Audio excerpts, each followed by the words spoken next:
今年因為五黃林太歲，周圍都有旱災。 Voces en chino, pantalla en negro. ¿Pero a dónde vas, flipado? Que esto es YouTube, no es la feria de Arco. Tío, que se te van a pirar. Venga, música aleatoria, videojuego de Kung Fu y tiro millas, va. En la presentación de Ashes of Time Redux, Wong Kar-wai sostenía que la película... Hostia, esto es terrorismo audiovisual. No sé, gatitos... En la presentación de Ashes of Time Redux, cosas que explotan. En la presentación de Ashes of... Lo siento, lo voy a dejar como estaba. En la presentación de Ashes of Time Redux, Wong Kar-wai sostenía que la película podría entenderse prescindiendo de su imagen, solo a través del sonido.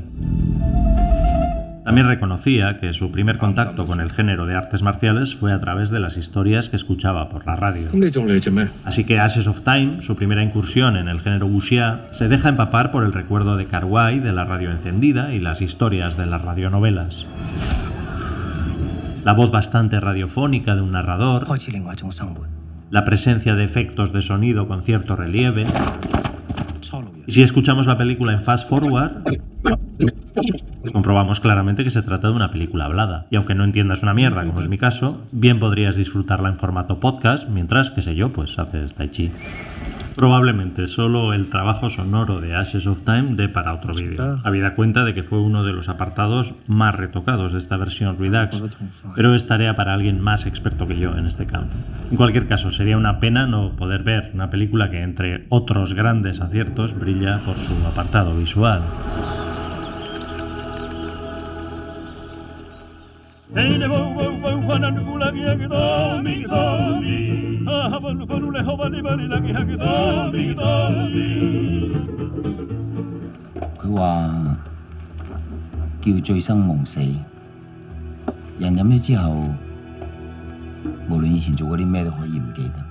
Pues me he debido de poner hasta las orejas de brebajes parecidos. Apenas recuerdo el momento en el que vi la primera versión de Ashes of Time. Por cierto, creo que diseñaron la carátula del DVD con Microsoft Paint. Lo que sí recuerdo de manera clara es comenzar a ver la película y pensar, ¿por qué está todo tan borroso? Y dejarla de ver. Fue una decepción. En realidad lo fue para buena parte de los fans de las películas de artes marciales, que esperaban más estopa y menos palique. Alguna parodia se ganó por el camino, todo hay que decirlo. Fue una decepción incluso para el propio Kar-wai, aunque no por los mismos motivos, obviamente. Aunque fueron varias las copias de Ashes of Time que acabaron circulando, fue aquella que realizó a regañadientes para contentar a sus coproductores taiwaneses, que por supuesto querían más testosterona y menos estrógenos, la que acabó convirtiéndose en la versión internacional estándar. 5 años después, en el 99, Wong Kar-wai recibió una llamada del laboratorio que guardaba el negativo original de Ashes of Time, avisándole de que debido a la crisis financiera en Asia, que había golpeado con fuerza a Hong Kong, el laboratorio había quebrado y le sugerían que recogiera las latas de película. Y como Kar-wai se resiste a que las cosas que le importan acaben caducando,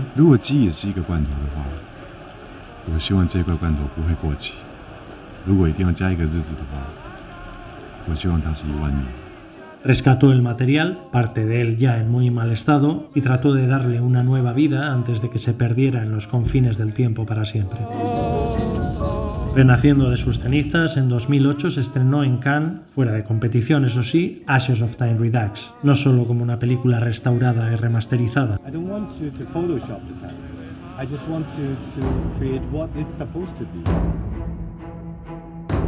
From Wong Kar-wai, the director of In the Mood for Love. Sin olvidar que esto no es más que un vídeo de YouTube, me propongo ahondar en algunas claves que ayuden a valorar Ashes of Time en su justa medida, o mejor dicho, en una medida más justa. Y sí, el spoiler está 100% garantizado y es absolutamente gratuito. Pero si no queréis disfrutar de él, por lo que sea, porque sois raritos, os invito a que detengáis el vídeo, veáis la película, de forma legal, por ejemplo en Filmin, y volváis a este canal. Ver estos colores y ver esta película sirvió para que obras como estas indicaran y marcaran el camino a muchas personas. Con todos ustedes, Ashes of Time Redux. Claro que sí, José Luis. Me pongo mi chaqueta de pana, me enciendo un Ducados y empezamos. Wong Kar-wai entiende el género cinematográfico como un uniforme, que lleva asociado un código de conducta, pero que una vez puesto te permite la libertad de subvertirlo. Si As Years Go By se apoyaba en el cine de gángsters para contarnos una historia de amor trágico, o Chungking Express coqueteaba con el film neo-noir para experimentar con la narración y con algunas de sus obsesiones temporales, Ashes of Time crece a sus anchas a partir de profundas raíces literarias y fílmicas asentadas en el género wuxia. Pero antes de seguir pronunciando wuxia con acento de abalcisqueta, vamos a ver cómo lo dice esta chica, que bueno, parece china, aunque quién sabe. Vale, vamos a dejarle descansar ya a Avenue X. Gracias por el servicio de fonética y disculpa por el atraco. Me lanzo sin red. Como subgénero del cine de artes marciales, siendo el otro subgénero principal las películas de Kung Fu, explicar de manera un poco rigurosa el wuxia da para otro vídeo y disculpándome de antemano por la fullera definición, pero que espero al menos sirva para situarnos, se trata de historias de época localizadas en la China continental, inmersa habitualmente en grandes inestabilidades políticas, donde caballeros errantes con un inquebrantable código de honor y justicia luchan a favor del débil y contra la tiranía, haciendo uso de sus habilidades sobrehumanas adquiridas a partir del dominio de las artes marciales, en especial el arte de la espada. Ah, y un pequeño detalle, esta peñita vuela. Espoleado por el arrollador éxito en el box office asiático de la saga The Swordsman del productor y director Tsui Hark, que supondría a principios de los 90 un nuevo resurgir del wuxia, Wong Kar-wai se decide a abordar el género bebiendo de las mismas fuentes, las novelas de artes marciales del escritor Jin Yong, en concreto de su obra cumbre, The Legend of the Condor Heroes, considerada el Señor de los Anillos oriental.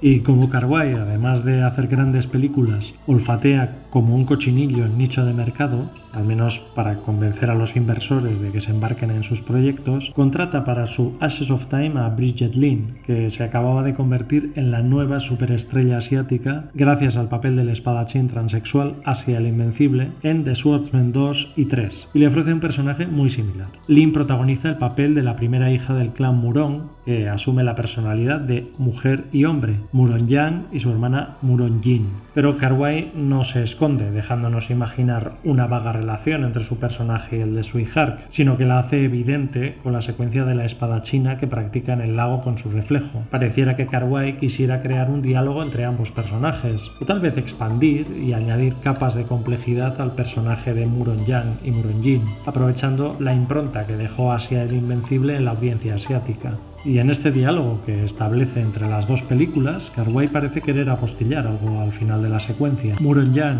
y Muron Jin, o la suma de ambos, provocan una nueva explosión, en este caso circular, que evoca el símbolo del Tai Chi. Si con antelación veíamos a este personaje sufrir el desamor que lo llevaba a la esquizofrenia, en este momento parece haber alcanzado el equilibrio habiendo aceptado su dualidad de género. Como el taoísmo proclama, todo lo femenino tiene algo de masculino y viceversa. Curiosamente, el arco argumental del personaje de Zhang Ziyi en The Grandmaster también termina con un círculo, aunque me gustaría hablar de esta película de manera más extensa en otro vídeo. De Muron Jin y Yan es solo un ejemplo de cómo Ashes of Time se apoya en los códigos o clichés propios del género wuxia, en este caso el del arquetípico personaje sexualmente ambiguo, para alterar, ampliar o subvertir ese código llevándolo al territorio de las obsesiones de Wong Kar-wai. Pero no es el único ejemplo.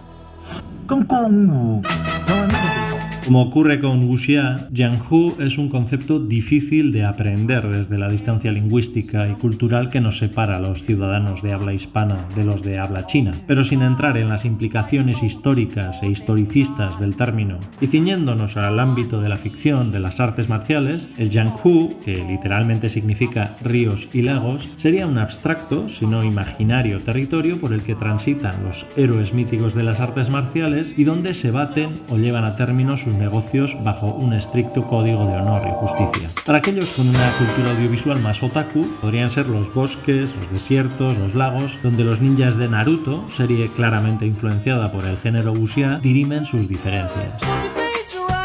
La concreta manifestación de este lugar abstracto se ha dado en el cine, por ejemplo, a través de la idea de la posada o la taberna en medio de la nada, como lugar de encuentro de toda esta caballería errante y marginal, Así lo recogen los dos máximos culpables del resurgir del género wuxia a comienzos de los años 70, Chan Che y King Hu, muy especialmente este último en su joya Dragon Inn, donde la posada se convierte en el epicentro de las disputas de una China políticamente convulsa.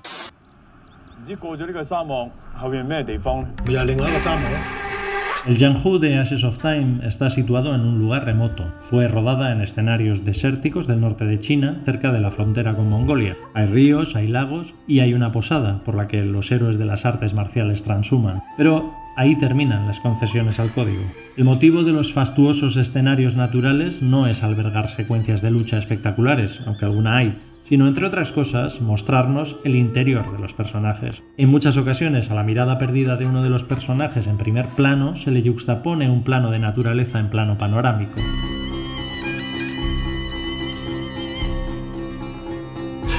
La taberna de Ashes of Time tampoco se parece a ese lugar amplio y más o menos diáfano que invita a partirse la cara contra unos cuantos manchúes. De hecho, se parece mucho más a los bares, locales de alterne y apartamentos de oscuros y estrechos pasillos por los que pululan los personajes de Kar-wai en sus películas contemporáneas. Y la taberna sí es un lugar de encuentro donde los personajes arreglan sus diferencias, pero los motivos de estas disputas no tienen que ver con el honor, la justicia o la defensa del débil, sino con el amor no correspondido, el despecho, la infidelidad. Y las batallas de espadas entre estos personajes son como mucho una sugerencia visual.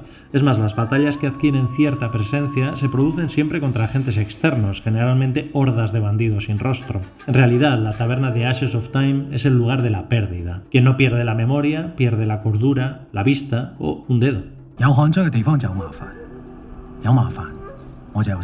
El propio código de honor bajo el que operan los caballeros en el Jianghu está puesto constantemente en entredicho en Ashes of Time, sobre todo por parte del protagonista central y narrador Ouyang Feng, que es incluso capaz de sugerir a una clienta sin dinero ser su proxeneta para pagar el servicio por el que ésta lo quiere contratar. O como al personaje de Hong Ki le enseña el cadáver lacerado y putrefacto del espadachín ciego, que anteriormente había luchado con honor, al que por supuesto Ouyang Feng no había enterrado, con el único objetivo de hacerle un CSI y explicarle a su nuevo asesino a sueldo lo que no hay que hacer en el negocio.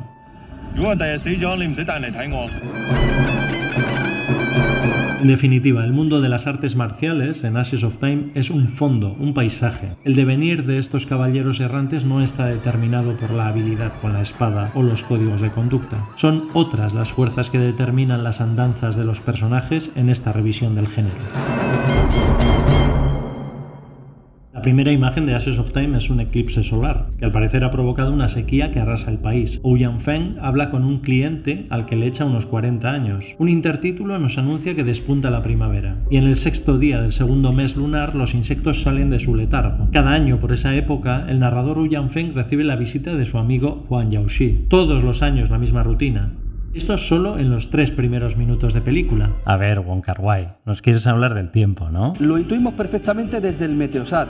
Las fuerzas de la naturaleza también se revelan como elementos que acotan las idas y venidas de los personajes. Las referencias a esto son constantes durante toda la película. Y ya en el minuto 4, Huang Yaoxi nos revela cuál es el problema en todo esto al presentarnos el vino mágico del olvido. Es decir, la imposibilidad de vivir en el presente y de dejarse llevar por la marea del tiempo. Wong Kar-wai establece así en los primeros minutos las coordenadas del drama.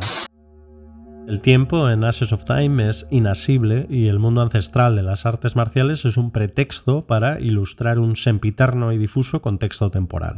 Es también cíclico. La película está dividida en 5 capítulos que corresponden a diferentes fases solares del calendario tradicional asiático, siendo el 5º capítulo la repetición del primero. Y es inexorable porque la película no para de recordarnos que el tiempo avanza a través de panorámicas de la naturaleza en constante cambio, pero sobre todo, y lo que para mí es más interesante desde el punto de vista formal, a través de la apuesta del director de fotografía Christopher Doyle por remarcar esta idea del paso del tiempo en un porcentaje altísimo de los planos de la película. Muy a menudo, frente a la quietud y hieratismo de los personajes en primer plano, se contraponen elementos de diferente naturaleza que titilan, se contonean o simplemente dan cierto relieve fotográfico al encuadre. Y en sentido opuesto a esta fuerza elemental y objetiva que es el tiempo, se revela desesperada una fuerza frágil y subjetiva, la memoria. Todos los personajes de Ashes of Time viven mirando al pasado y es la oportunidad perdida del amor, la necesidad de enmienda de una relación fracasada, la decisión equivocada, la que los mantiene anclados a ese pasado. Ahí radica la paradoja. Mientras los personajes anhelan un momento pasado, el tiempo sigue avanzando. por lo que cuanto más anhelan, más lejos están de ese momento. De ahí que sea difícil hablar de la edad de estos personajes. Wong Kar-wai nos ha contado que Ashes of Time termina donde comienza la novela en la que se basa, es decir, que lo que nos cuenta son las andanzas de un puñado de personajes en plena juventud. Pero, a ver, en serio, ¿cuántos años tiene esta gente? Llevas 30 años pareciendo que tienes 70 años. Niños bonitos que se comportan como adolescentes y piensan como viejos. Porque eres viejo, A este respecto se ha dicho de Wong Kar-wai que es un autor de MTV, aduciendo diferentes motivos. Los efectos videocliperos marca de la casa, el gusto por contar con estrellas de pop en su elenco o el uso sistemático de la repetición, donde hay quien ha visto extrapolada al cine la fórmula para hacer pegadiza una canción, pero sobre todo por tomarse radicalmente en serio el crash, el postureo, que entonces no se llamaba así, pero que también existía, y los obstinados caprichos de la angustia juvenil. ¿Parezco guay agarrando este cigarro? ¿Me está mirando? Ay, tía, ¿qué hago? ¿A qué huelen las nubes? ¿Me pido el Big Mac para comer aquí o para llevar?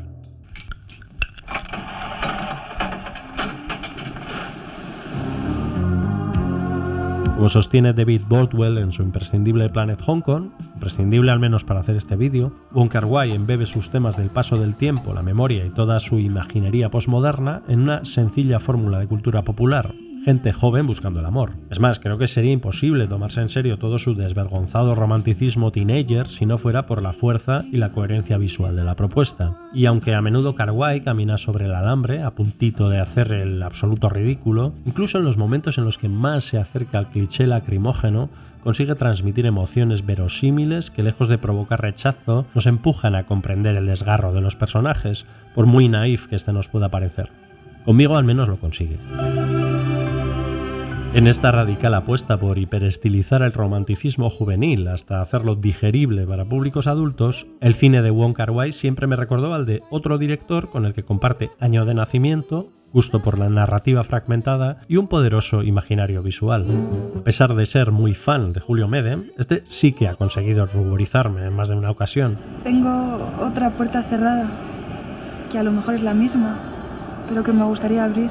Aunque reconozco tener menor tolerancia a sus exabruptos románticos que la que tengo para los de Wong Kar-wai. Seguro que esto me pasa porque Medem es casi vecino y Kar-wai casi de otro planeta. Clásico error del crítico novato. Pero volviendo a la paradoja de tiempo y memoria de la que hablaba antes, si alguna película se parece en ese sentido a Ashes of Time, es la octava del propio director, 2046. Sí, ya sé que 2046 es argumentalmente la secuela de In the Mood for Love, pero desde el punto de vista estructural y temático, 2046 y Ashes of Time son primas hermanas. A nivel narrativo es más que evidente la apuesta en ambos casos por hacer de un personaje central masculino, cínico a más no poder, el eje sobre el que pivotan las demás historias. Pero en lo temático, Ashes of Time encuentra en 2046 su continuación, ampliación y contrapunto. Todo lo planteado en Ashes acerca del alcohol como inhibidor de la memoria está reflejado en 2046 a través del personaje de San Si-ji, dándole bastante duro al frasco. Los intertítulos de referencia temporal son también constantes, aunque aquí tienen un carácter más juguetón. Hombres que vagan, mujeres que esperan, gente que escapa, personas que se restriegan contra la jamba de una puerta... En fin, son muchas las resonancias que se pueden encontrar entre ambas películas, así que os voy a proponer una sesión de peli, sofá y manta extreme con el tío Kar-wai y sus movidas sobre el tiempo. Puede no ser placentero, pero creo que son dos películas que se pueden ver como un todo y que su visionado conjunto puede ayudarnos a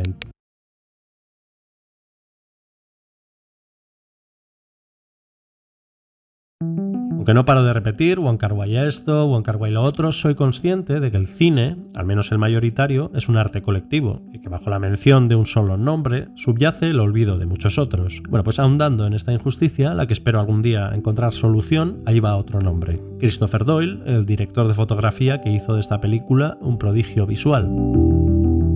Doyle es un borracho y un viejo pervertido.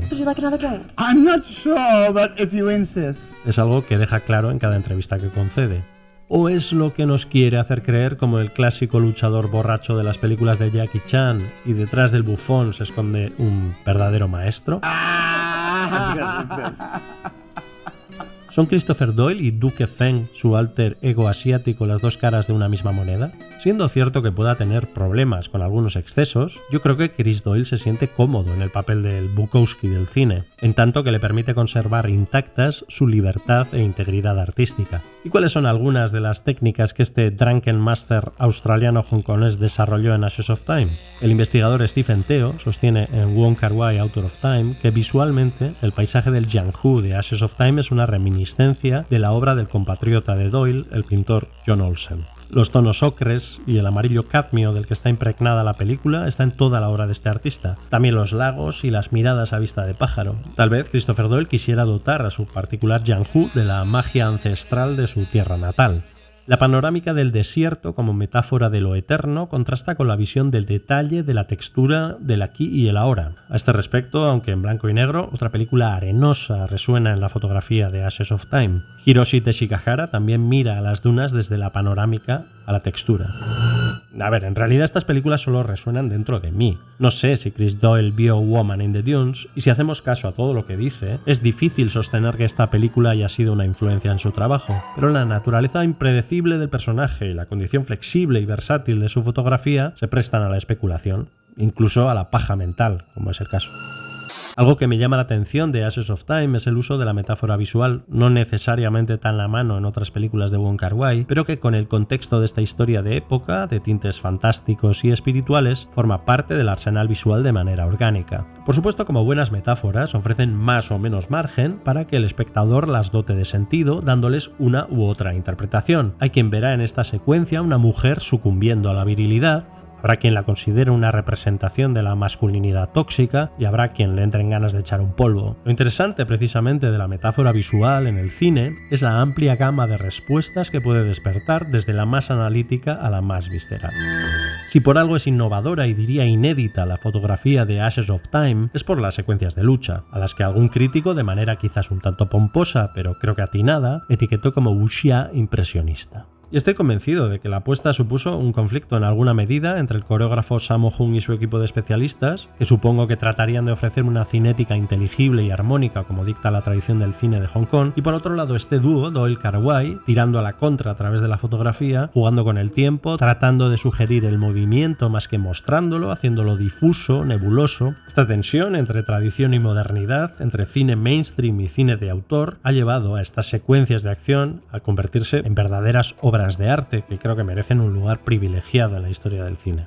Pero lejos de atropellar a la tradición del cine de artes marciales con sus innovaciones visuales, Doyle y Kar-wai muestran respeto a este legado haciendo un verdadero tratado de influencias del género. La batalla entre Wu Yanfeng y Huang Yaoxi tiene algo de la inventiva de las películas de King Hu, donde las facultades sobrehumanas de los espadachines se exageraban a través del montaje. La secuencia en la que el espadachín ciego se bate contra una horda de bandidos tiene un poco del cine de Hong Kong y mucho del chambara, en particular de la serie del espadachín ciego Zatoichi. En esta secuencia en particular, que en mi opinión debería formar parte del currículum de cualquier escuela de cine, los estilos de lucha se alternan de manera expresiva, de manera que cuando el espadachín ciego domina la contienda la imagen se acelera al estilo hongkonés y en cambio cuando se ve superado por sus oponentes estamos más cerca del cine de samuráis. El estilo que Doyle y Kar-wai estaban buscando para la acción de esta película adquiere su mayor depuración en las secuencias de lucha de Hong Ki, donde aparecen las clásicas técnicas que desarrollaron desde el inicio de su colaboración como el step printing. Si en otras de sus películas esta técnica es fundamentalmente un recurso estilístico, aquí además refuerza la característica principal de Hong Ki como luchador, la velocidad, estrechando así los lazos entre la forma y el fondo. 23 minutos y 44 segundos. Este es el tiempo que ha transcurrido desde que pulsaste play en este vídeo, a no ser que, como hace Christopher Doyle, hayas jugado a alterar el tiempo, en este caso con la velocidad de reproducción de YouTube, poniéndome voz de borracho o poniéndome voz de pitufo maquinero. Lo hayas hecho o no, estos 23 minutos han podido ser para ti un suspiro o un suplicio. Para mí estos 23 minutos, ahora ya 24, han supuesto hasta la fecha 4 meses de vida. Y ojo, esto no es una exaltación del trabajo duro, ¿eh? Por supuesto que hay trabajo, pero nadie me obliga a hacerlo, lo hago porque me da la gana. No, lo que quiero destacar es mi tendencia a dilatar cualquier proceso que viene dada por mi incapacidad de ponerle fin. Así que con vuestro permiso ya es hora de estrechar el proceso y dar por concluido este maldito vídeo. Que se me van a quemar las patatas. Hostia. Una tendencia que me llevaría en este caso pues, a cambiar el principio del vídeo, a intentar justificar cosas que están cogidas por los pelos, a inventar alguna teoría absurda que no se queda por ahí. En definitiva, no acabar el puto vídeo. Ponen la sombra de un montón de letras, se palabras, se ponen frases, se ponen la sombra de la final. Basta ya. Hey,